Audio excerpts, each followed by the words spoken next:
All right, new update on the Jonathan Kuminga situation. Let's get into it. Reportedly, he would prefer a 7.9 million one-year qualifying offer over the Warriors' 2-year, $45 million deal with a team option. Anyone with a brain would prefer that. So everything sits in the same spot as it did 10 days ago. The Warriors have not upped their offer, and Kuminga has indicated to those close to him that the 7.9 million qualifying offer is more appealing to him than the Warriors' current pitch. Something has to give before the October 1st deadline. I like it, Kuminga. Don't go out without a fight. And now I think if you accept the qualifying offer, the battle, like I've said previously, leans in your favor because you'll get the 1 year no trade clause, so they can't just move you wherever you don't approve of. The ball is now in your court and you control your destiny.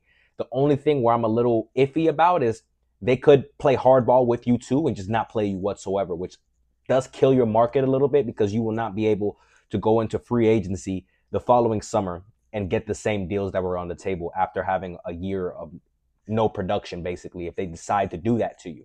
So there is the risk of that. But in the instance that there happens to be a deal that they're able to find where you could end up somewhere else mid-season and reprove your value, that could go well. That's one way it could go as well.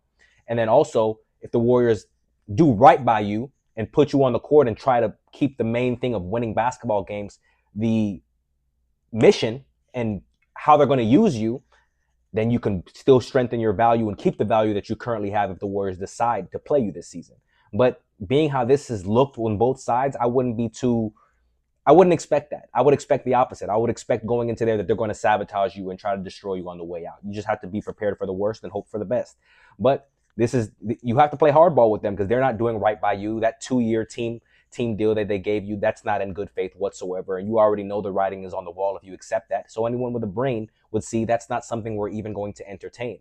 Accept the qualifying offer, control your destiny, go into free agency next year and say bye-bye to the Warriors and they lose you for nothing because the Warriors have had the opportunity to trade you now before that deadline and they just continue to play hardball. So someone's going to have to give. I think the Warriors are going to give in and eventually move him because you can't be so stubborn to the fact that you lose a valuable asset for nothing and you get nothing on the return for it. You can't do that if you're the Warriors because that's malpractice. It's dumb. And if you're an owner or a general manager that just accepts that, your job needs to be reevaluated. Obviously, that can't happen for an owner, but anyone beneath him, president of operations, GM, coach, whoever has input in that decision, if they end up losing him for nothing, your job needs to be reevaluated because this dilemma, it doesn't have to be this way. You could have done right by Kuminga. He's not a terrible player by any means. Warriors fans, you should not be mad at Kuminga. He's just playing the game the way it needs to be played. You should be mad at your franchise for how they mismanaged this player. We'll see what happens.